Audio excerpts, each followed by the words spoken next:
Our next presenter, Arup from PagerDuty, formerly of Amazon and Netflix, right? Yep. Now at PagerDuty, which we all love to hate because they wake us up, but they do wake us up when things are broken. So, thank you. All right, thanks, Bill. Which button?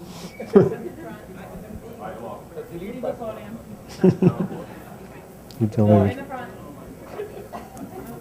Oh, yeah. No, once more. We've only done this 6 times, y'all. There we go. Good morning, folks. All right, come on. Good morning. Good morning. Thank you. Like Bill said, my name's Arup Chakrabarti. Last name is phonetic. First, I want to thank all the organizers at DevOps Day Chicago. You guys have just done a phenomenal job. I had a great time yesterday talking to folks during the open spaces and had too good of a time last night. And so we'll see how quickly I can get through this presentation. The title of my talk today is Who Watches the Watchmen? If you don't know the reference, it's a reference to the 1985 graphic novel about a group of vigilante heroes that look over the world, and everyone always asks, well, who watches over these guys? Who watches over the Watchmen? And I kind of think of PagerDuty in a similar way when we think about our monitoring infrastructure. I have my Twitter and my email address up here, and I'm going to now turn off my phone so I do not respond to your angry tweets during the presentation. If you have any feedback or questions throughout the presentation, feel free to tweet at me directly or shoot me an email. Really quickly, what is PagerDuty? Actually, quick show of hands, how many of you guys have heard of PagerDuty before? Wow, that is much more than I thought it was going to be. Okay, so really quickly, we provide alert and incident tracking, on-call management tools, on-call scheduling. We integrate with your existing monitoring tools, and really our goal is to alert the right person every time. This is a very technical diagram of how PagerDuty works. Basically, stuff happens on the left, then magic, and then the right person's notified. So why do we at PagerDuty care about monitoring? This is our outgoing traffic from the AWS US East 1 outage earlier this month. If you're looking at those lines, you might not be able to see them. TLDR, our traffic ramps up by about 3 to 4x in under 4 minutes. And so our customers, you guys, care very much about monitoring and alerting. Therefore, we also have to care very much about monitoring and alerting. So for the talk today, I'm going to cover a couple things. What is PagerDuty? I already covered that. Our philosophies towards monitoring, tools that we actually use. I'll go into actual specifics around how we actually set them up as well. How we think about security as monitoring, distributed systems monitoring, dependency monitoring, and basically how we do all this in Chef and effectively cheat.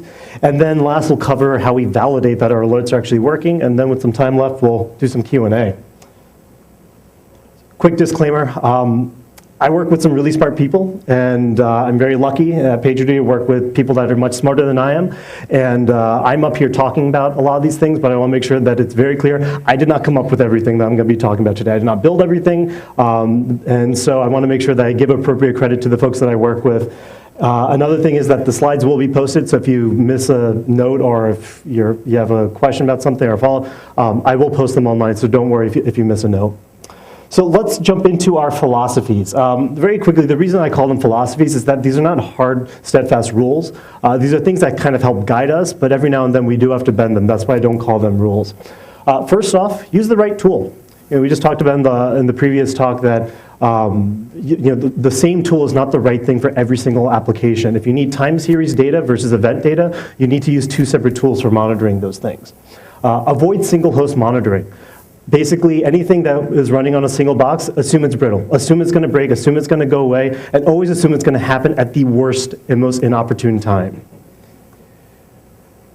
Alert on what customers care about. This is something that I see a lot of guys make mistakes on, where they'll alert on every single error or fatal or something in their logs. And realistically, if Nginx is going to do a retry for you and the customer never notices it, maybe it's not worth alerting on. Now, when I say customer, that's going to change depending on where you are in the organization, right? So if you're working on more customer-facing end-user type thing, you're going to want to monitor latency, availability, things that your end users are going to be seeing. If you're on more of a operations internal focus team, you might actually care about the CPU on your Cassandra cluster because you know that's going to affect your other engineering teams that are your customers. Alert on expected values, and this goes on for both high and low. So obviously if CPU is pegged at 100%, that's bad. We know that. But if it's bottomed out at 0%, there might be something going amok there too. That's a mistake that I see a lot of folks make where they forget to alert on low thresholds. Make it self-service. One of the things that at PagerDuty, our operations engineering team has learned is that if you make something more self-service, more people are going to use it. Now, they may use it in very creative ways that you never thought was possible, and that might irritate you or frustrate you sometimes, but that's okay. If you can make it self-service, at least you can get people to start using it and learn from their patterns.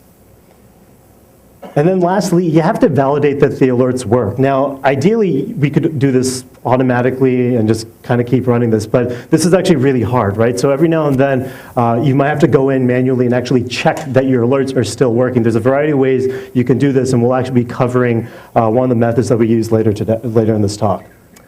So to jump into the specific tools, we use New Relic. For those of you who aren't familiar with New Relic, it's an application performance management framework that we use. And it gives you graphs. You know, this is, I don't know, response time, so that looks pretty bad, 300 milliseconds. Gives you more graphs. App instance restarts by host, that sounds important. Oh, and stack lines, you know, even more graphs. This is wall clock time. Yeah, I know exactly what that means. Oh, and bars, so you can get both line graphs and bar graphs, you know, nicely laid out. This is response time and throughput. And reports, fantastic. We get numbers that we can screenshot and show up presentations like this and give to our business guys. And more reports, and we get all these tiny little numbers and uptime metrics and what else? I don't even know what that means. My opinion on APMs in general, they're great for small environments, they're great for new stacks, and the reason is that they give you a lot of information, right? You install the single agent and they'll start just collecting all these gobs of data for you, and that can be really helpful, especially early on when you don't really know what you need to look at yet, right? And so when you first start a business, start a stack or something, you might not actually know what your critical metrics are yet, and setting up an APM is a super easy way to get at least some set of metrics that you can start poking at. They're helpful for tracing transactions if you have that turned on. Because it's installed on multiple, probably your app servers and your database server, you can try to figure out, okay, how long did it take for this 300 millisecond request to render, and then figure out where is it spending all of its time. And like I said, it gives you a lot of data. Cons, they can be overly prescriptive. As your stack grows in complexity or your business matures, you're going to start to learn what you need to care about. And a lot of times these APMs, you know, they're really much a one-purpose solution, and they will be overly prescriptive. So a lot of times you can't actually get the data that you know you actually want to get. They can be hard to tune and customize sometimes as well. That can be a frustration as well. And then, you know, I list it as a con as well. It gives a lot of data. That's another problem where if you have too much data, you end up with that sort of analysis paralysis problem where you're just kind of going to keep looking at these things. We also use StatsD and Datadog. Datadog guys are here. I highly encourage you guys to chat them up. We are huge fans of the service. Basically, StatsD is the metrics client, and we use Datadog as our backend. Super easy to use. Basically, these are the 3 example lines of code for gauges, counters, and histograms to just start measuring things in your applications and services. And any engineer can pretty quickly figure out how to slap these in there and you can start measuring things. You can set up custom alerts. Again, like I was saying earlier, self-service. All of our engineering teams go in and they can set up their own alerts. They have really nice custom notifications as well. There's a PagerDuty integration. They support email. We're big users of their HipChat integration. So this is me shooting a note about the number of rows modified from our database into our operations chat room. Pros, very customizable. You can basically get metrics on anything that you want, anything that you care about, you can get it. Because of that, it can change as you grow. As you mature as a business, as your stack changes, you can update those metrics to reflect what you now care about. And again, the self-service piece, this has been great for encouraging all of our engineering teams to actually be more metrics driven and actually shove stuff into there.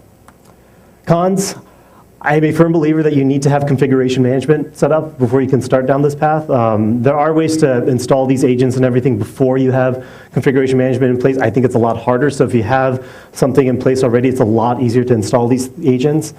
It was harder to also ramp teams up. Basically, we had to give everyone a primer on the StatsD client and what it meant, but it wasn't too bad. We basically spent half a day with all the engineers and said, here's exactly what these different metrics mean, and here's how you manipulate them.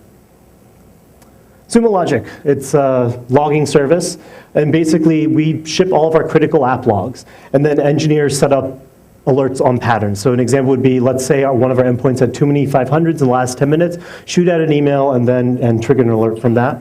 It's somewhat self-service, so the alerting piece is self-service, but the initial setup is something that's done in Chef by our operations engineering team.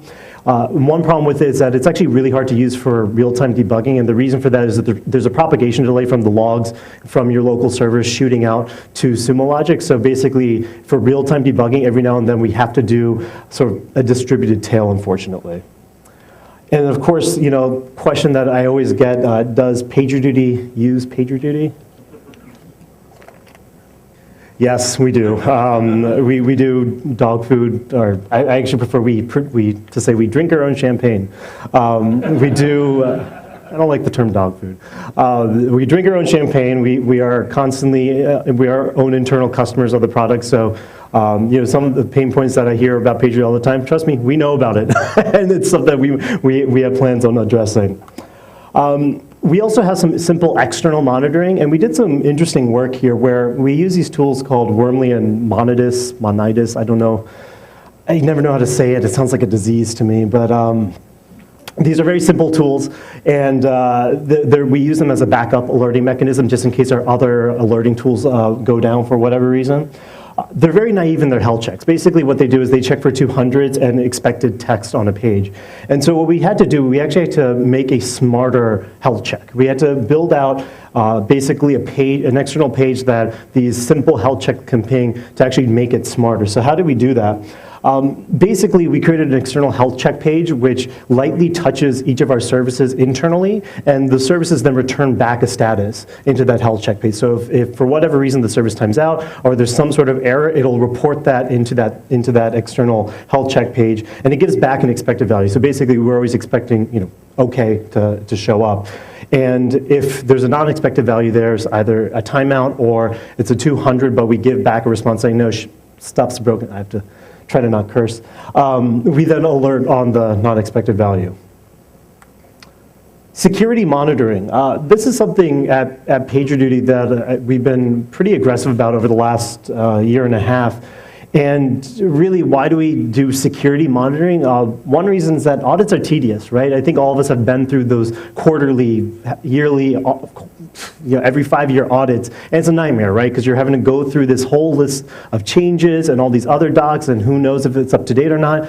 And really, it's just frustrating to do. No engineer actually wants to do these things. So we actually take this approach that we actually just constantly are scanning our infrastructure and looking for security issues.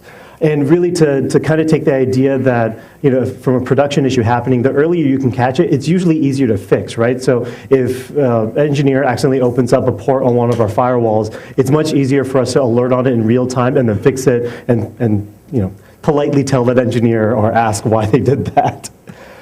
Some of the tools we use here, intrusion detection via OSSec. It's an open source IDS solution. Basically what it does is it goes through and monitors critical logs like your auth log and looks for patterns, and it also can check some directories. So if an attacker gets onto one of your boxes, manipulates user bin, you can actually alert on that. We do continuous port scanning against our entire infrastructure. So again, going back to the firewall example, if a piece of our infrastructure is accessible on a port that we did not whitelist, we actually get alerted on that, and then we can go in and fix that. And we do this just via simple nmap. And then another example of our security monitoring, we're scraping IPsec data. So we encrypt all of our cross-WAN traffic via IPsec. And so we scrape that data and then shove it into Datadog, and we can actually alert on that as well. So let's say the percentage of traffic being encrypted drops down all of a sudden, we can actually alert on that. Distributed systems. Distributed systems are hard because really the single host does not matter anymore. And so when we think about distributed systems alerting, really it's about alerting on cluster level metrics. You don't care about single boxes anymore. So ideas here is you alert on overall number of 500s, not number of 500s in a single log file. You care about the percentage of nodes that are down, not just one node being down. You care about overall latency. If one box is misbehaving, you might not care about it, or you might want to just yank it automatically as long as the overall stack is still behaving properly. And so the sort of topology that we think about at PagerDuty we have a very highly distributed architecture across multiple data centers, is that basically we try to funnel all of our systems to go through that highly available monitoring system and then use that to plug into PagerDuty. We try to actually avoid going into PagerDuty directly from our existing servers. And this applies to, the same model applies to actually our services as well. So the services that are then distributed on top of the infrastructure, again, goes through this sort of central choke point with the monitoring system. Every now and then we will actually bypass it and go into PagerDuty, but we try to avoid that actually, and because it's hard to get those metrics and do forensics when the service is just spitting out alerts directly. Dependency monitoring, stuff that you do not control. Quick raise of hands. How many of you guys use another SaaS solution in your infrastructure? Like PagerDuty, for example. Okay, For our operations team, it's a nightmare, right? We have all these external dependencies that we rely on that, we swiped a credit card and we place a lot of trust in them to keep running, but they go down, right? So we have things like DNS monitoring tools and logging tools that we're using. So how do you monitor these guys? Well, I don't really have great solutions here. So I do this manually every now and then for DNS, create and delete records. We actually do that almost daily, so we actually have some level of monitoring on it. For our monitoring tools, we'll do basic pings, make sure they're still up. For our logging, once a month I go in and I validate, yep, those critical logs from a sampling of 10 boxes are still being shipped. Again, not that great because I have to do this manually. Status pages are getting better. This is something that I've been really happy about over the last couple of years, is seeing the transparency that companies are giving with their internal outages and saying, yep, we're having an outage and we're on top of it or we're not on top of it. But it's nice to see that.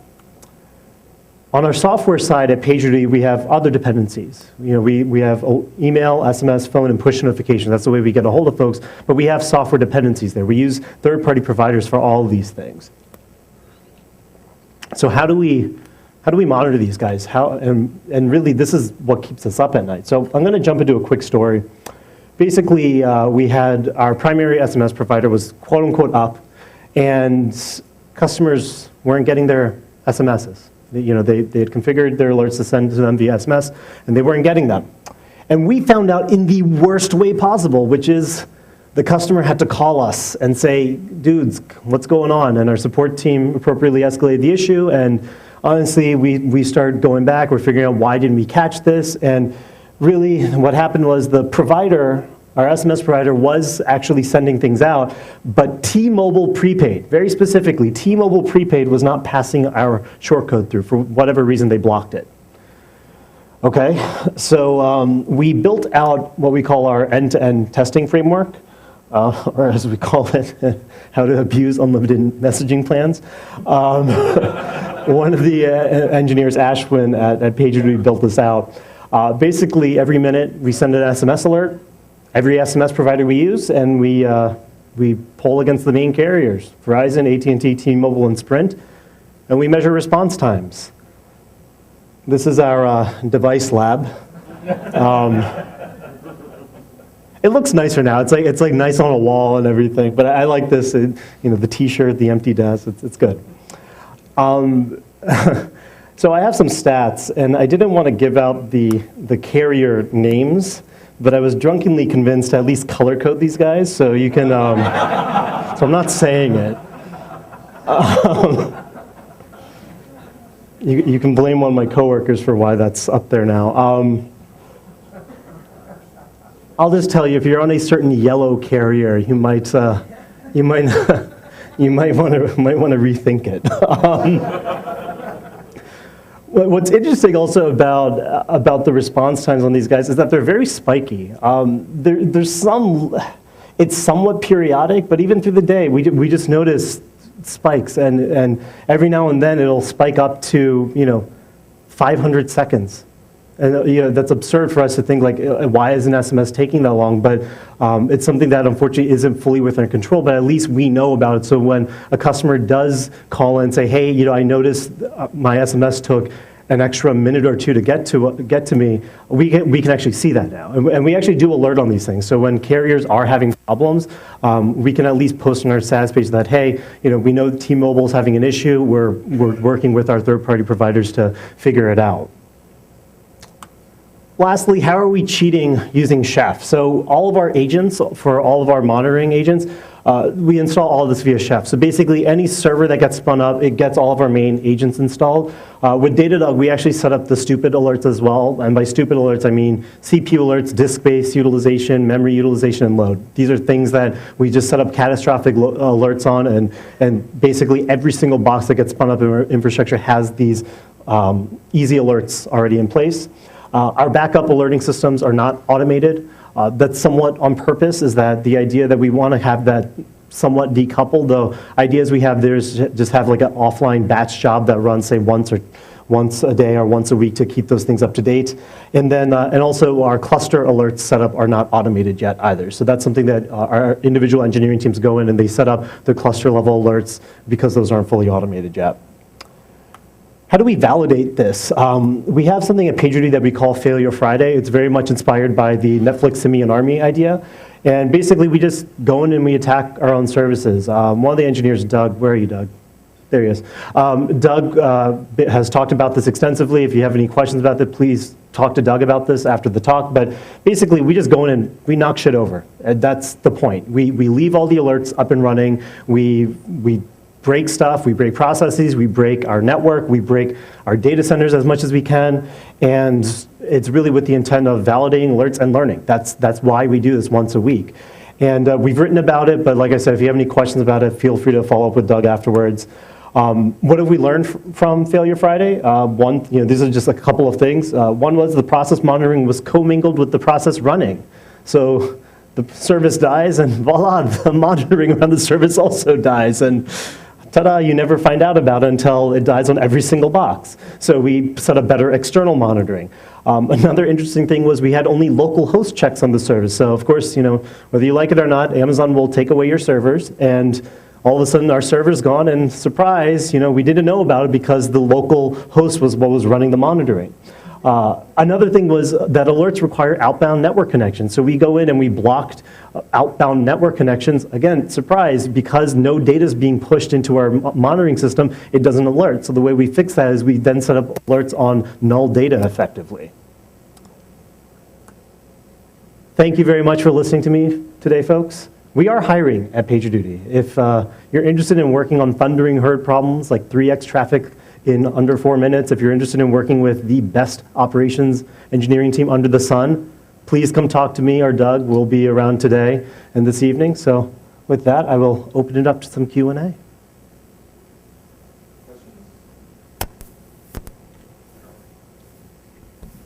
Questions?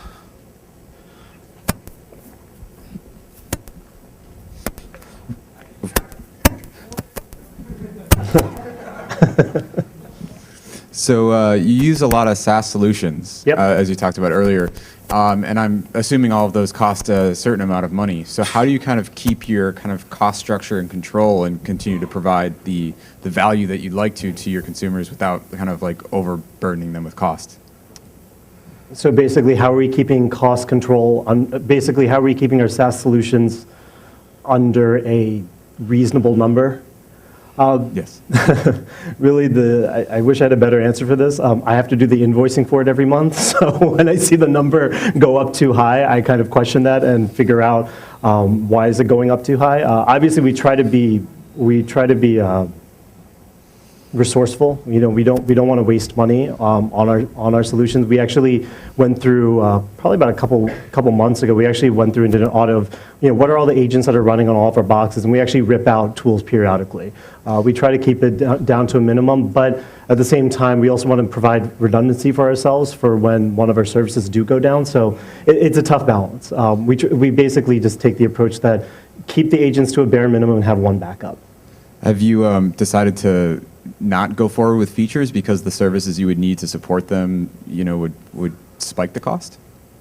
No, no. At this point, PagerDuty, we're still growing rapidly, and it's something that, for us, the pace of product features and releases that we want to keep doing, we want to make sure that cost isn't a blocker. Now, obviously, if something's going to cost us $1 billion, we're not going to do it, but right now, it just hasn't been that big of a concern because our growth has been, thankfully, knock on wood, big enough. Question back here. So I'll ask you about PagerDuty. What are the internal escalation patterns at PagerDuty for alerts? Oh, that's a good question. So the way we have our on-calls, the question was, what are the internal escalation policies at PagerDuty? The way we have all of our on-call schedule set up is basically each and every engineering team has their own on-call. So all of our development teams, operations teams have their own on-call schedules. And basically the common pattern is we have a primary and a secondary, and then we keep the team's manager on tertiary duty just because they should get paged as well. And that's effectively it. And we used to have our CTO at the end of the escalation path for each team, but again, as we've grown as a company, it wasn't scaling, so we had to push that farther down the chain. So usually, for most teams, it's primary, secondary, and then the manager is the tertiary. Other questions? If you wanted to see how I can hear it. All right, okay, we can do Mike. As a consumer of PagerDuty, what would be some strategies that we can use to make sure that we're properly communicating with you guys, and how can we test that PagerDuty is functioning and that we can trust it and everything? How can you, no, that's a good question. We do have an external status page. We're, I would say, very transparent with when we have problems, and if you look at our status page, you'll see that when we do have problems, we post to it. In terms of best practices around how to use PagerDuty, we do have stuff in our support docs, but basically what I always tell folks is take advantage of the deduping. That's one of the biggest things that mistakes I see a lot of customers make, is that they'll set up their services to trigger new alerts on every single email or every single API call, and basically you're just going to take your phone and you're going to throw it against the wall, and that's not going to help you. So take advantage of the deduping, take advantage of maintenance modes also if you know you're going to be mucking around with stuff that's going to cause alerts that you can safely ignore. Those would be the two things that I always tell folks. But also check out our support docs. Actually have a fair amount in there for that as well. One more question? Yes, no? All right, thanks, Arup. Thank you so much. Thanks, guys.